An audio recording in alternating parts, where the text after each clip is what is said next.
I am not a raincoat here to keep you warm. Then go back in the closet after the storm. No, I'm not a match simply waiting to burn. All I am is a friend, your friend till the end.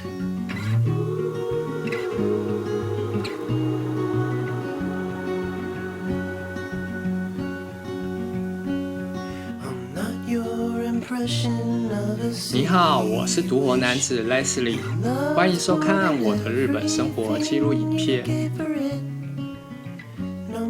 持续进入夏季尾声，是不是终于可以摆脱闷热的天气，迎来秋凉的舒爽了呢？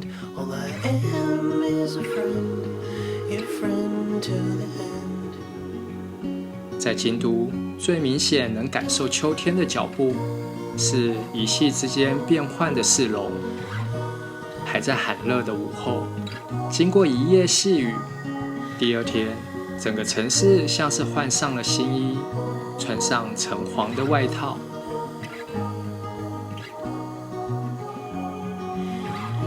位在京都北边的一城市，是京都较早开始感受秋意的区域。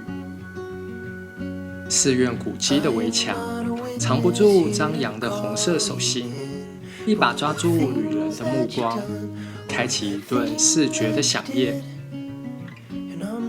用一天的时间，跟我一起深入一城市区域，见证秋意的足迹，感受古都迷人的风采吧。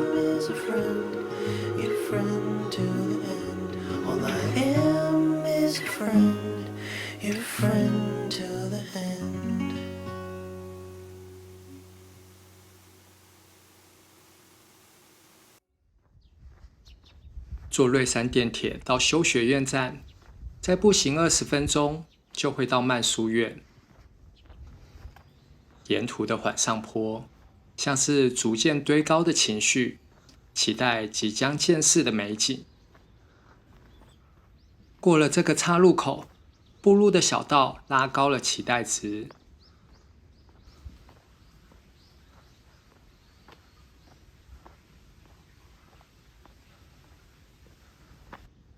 走到尽头，一时之间竟找不到形容词，只能忙着捕捉眼前的震撼。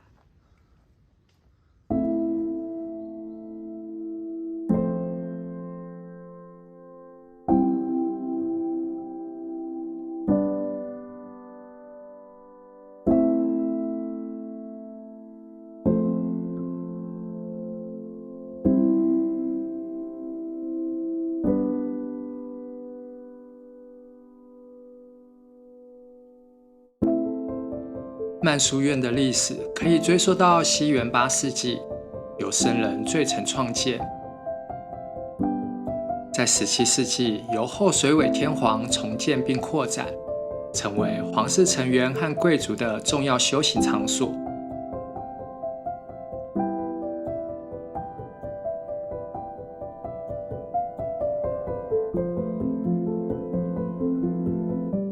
境内有2个庭园，一个是芒龟浮木之庭，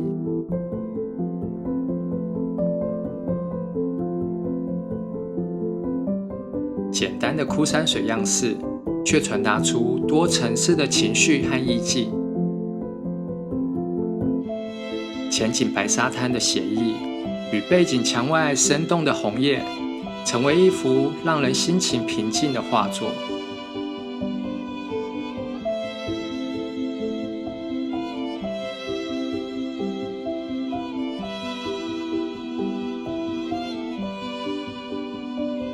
传递侘寂美学的精神，在安静和孤独中寻找深刻而丰富的情感。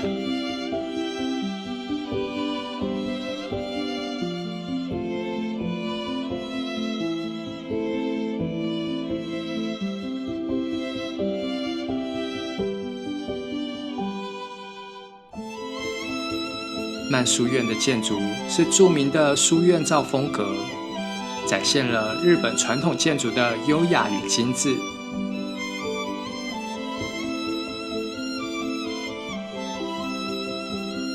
内侧的书院庭园被植栽包围着，白沙在这里有股流水的动感，搭配背景的黄叶，像是走入了诗意的画卷里。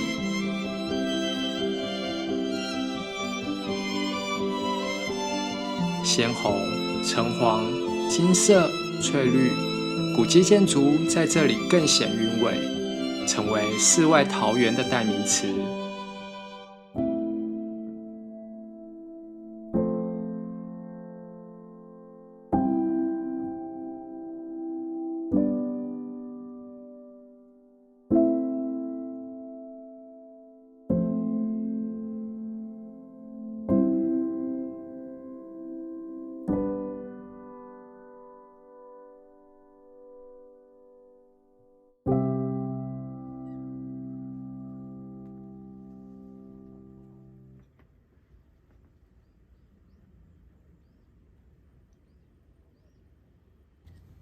离开曼书院，惊喜还没结束。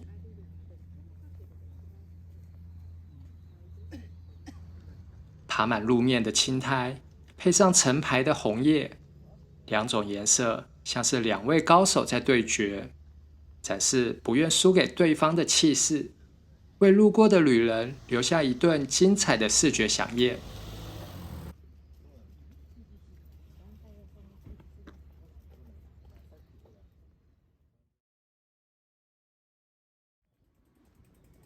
从曼书院往回走，会经过一个隐藏的小景点。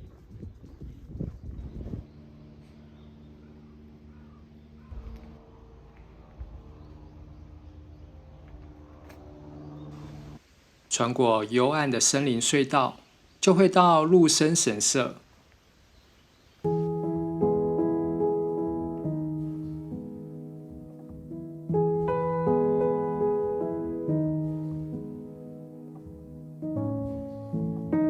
创建于平安时代的陆生神社，已有超过1000年的历史。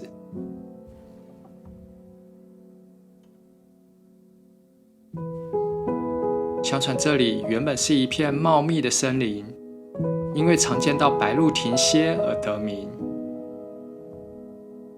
陆生神社主要祭祀的是八幡神，除此之外，这里还供奉着几位重要的神祇，包括天照大神和道和神。神社范围不大，不过也没什么游客，可以独享这里的宁静气氛。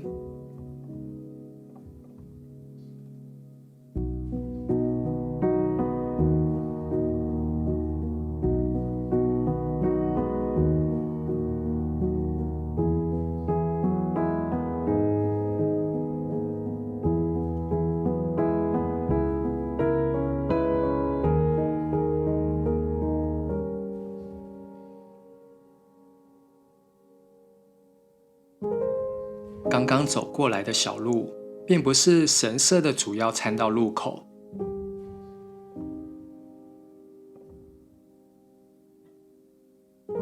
走到旁边的参道，这里是另一个世界。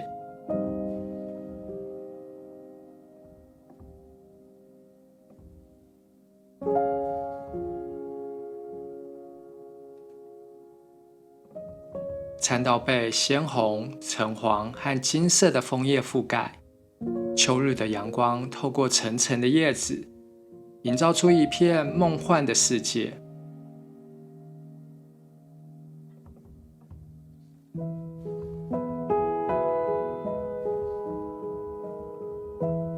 来回走在这条参道上，像是恋爱的心情，沉浸在多彩缤纷的泡泡里，舍不得说再见。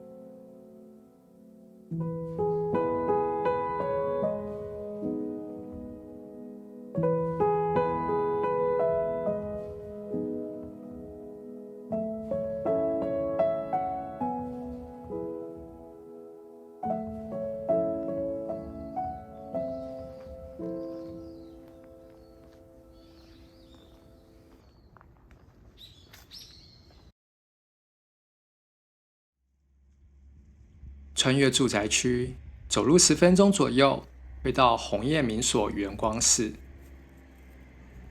门口见晴的红叶正在迎接来此参访的游客们。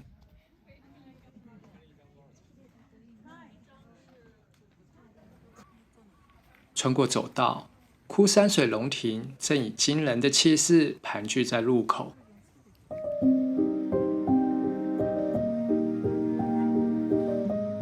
海沙以各种方式旋转和流动，就像云海，而石雕则代表一条在天空中自由飞翔的龙。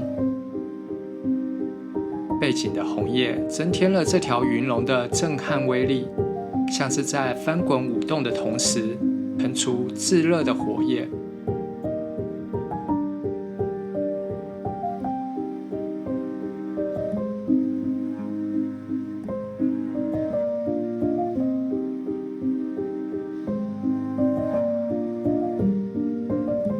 进入瑞云阁，可以坐在这里看向室外的庭园。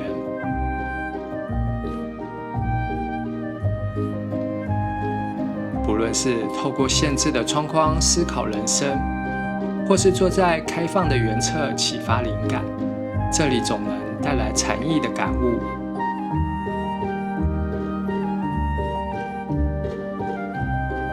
虽然秋天要预约才能参访，但游客实在太多了，比较难在这里静静地发呆一下。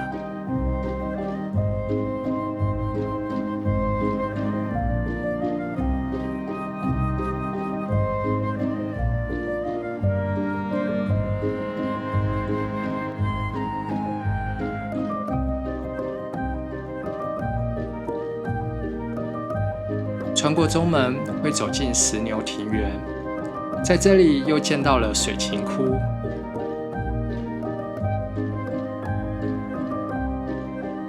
大家还记得我在哪里第一次见到这个会发出清脆声响的装置吗？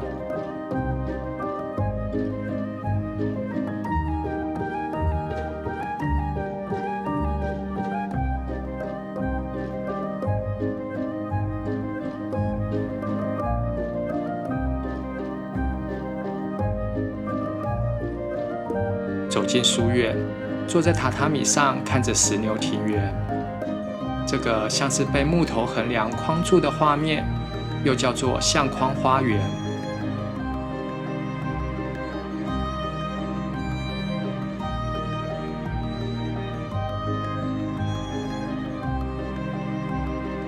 花园被铺满了绚丽秋叶所包围，走进石牛之庭的禅宗启蒙之道。石牛之庭是一座带有池塘的散步式花园，清流池是洛北最古老的泉水。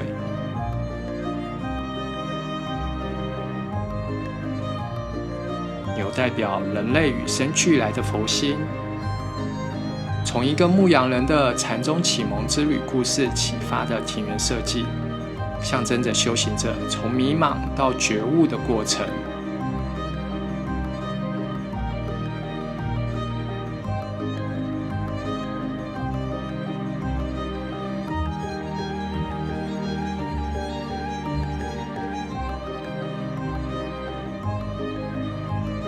沿着石板路往上走，会到境内的高点。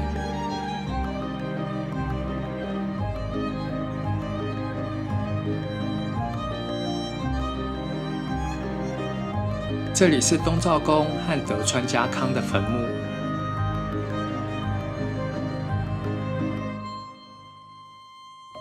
这里可以看到整个洛北，站在这里感受秋天的微风。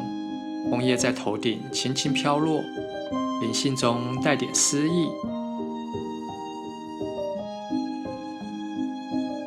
圆光寺创建于1601年，由德川家康下令修建，最初作为学校使用。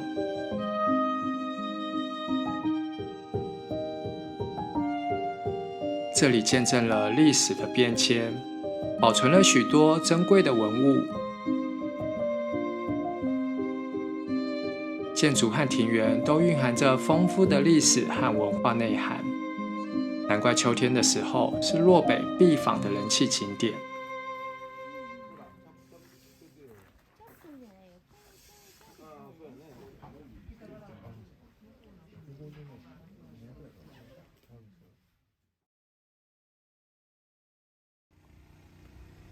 从圆光寺走路3分钟，就会到思仙堂，这是另一个富有庭园的古迹。穿过竹子搭成的入口松雨堂，走过石阶，穿过中门，会看到像是眼睛的2扇窗子。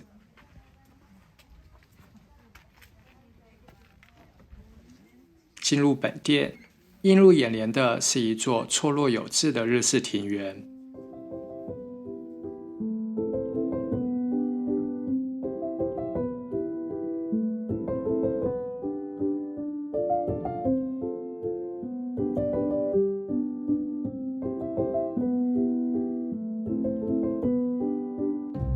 建于1641年的思仙堂，由武将兼文学家石川定三创立，现在是曹洞宗寺庙。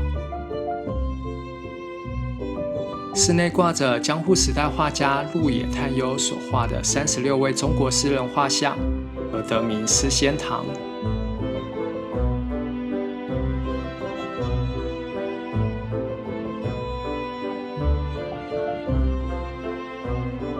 庭园前景为白沙，堆叠绿色的矮灌木丛，被红叶包围着，是一处简单却能开启禅意思想的空间。只要不是人多的旺季过来，这个庭园其实还蛮适合发呆的。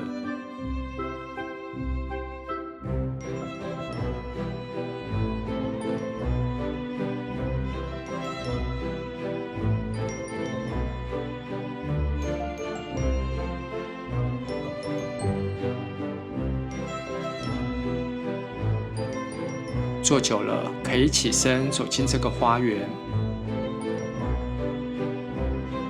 从花园回头看建筑，又是另一种感受。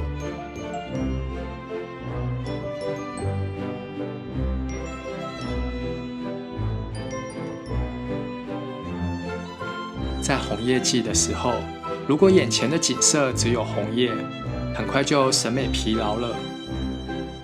我喜欢的景色是自然中穿插一些人文的痕迹，反而会提升美学的感受。庭园中回响的入微声，营造出独特的日式庭园氛围。思仙堂的庭园种了各式的植物和花卉，一年四季都适合过来看看。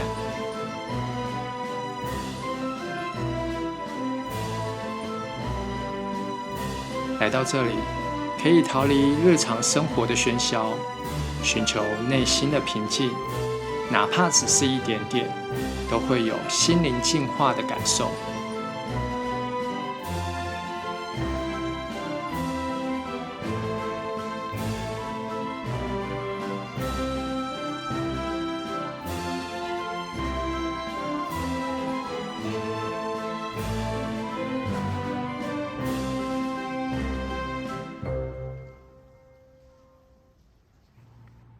参观完了思仙堂，附近有一家百年甜品店，一城市中古。时间够的话，可以坐下吃些日式传统甜品，感受这一区的慢时光。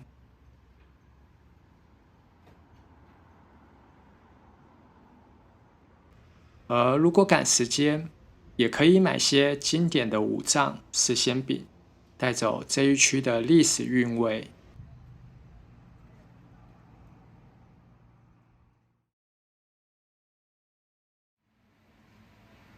晚上回到市区，我来这家网红店吃晚餐。位在奇园的丸肉和米，在台湾其实也开了分店。登记了姓名后，1个小时后才进来。一份餐是3颗汉堡肉，不过既然难得来，我又加点了1颗。Soulmates, best friends. I thought 店员建议第一颗吃原味，可以吃出肉汁的甜味。第二颗开始就依照自己的喜好搭配调料，萝卜泥加醋能减掉油腻，增加肉的鲜甜感。拌上生鸡蛋的汉堡肉，多了一股滑嫩的口感。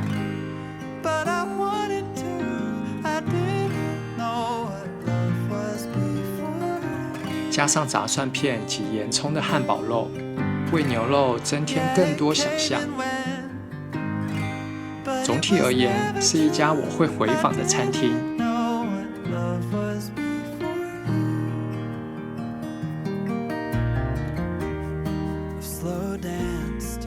洛北的一城市是学校众多的文教区，也是历史底蕴丰富的宝库。秋天来这里参观古迹，让人感受自然与人造美学的完美结合。蓝色天空下的红橙黄绿，是多样性带来的视觉刺激，也是自然的包容性创造的美感。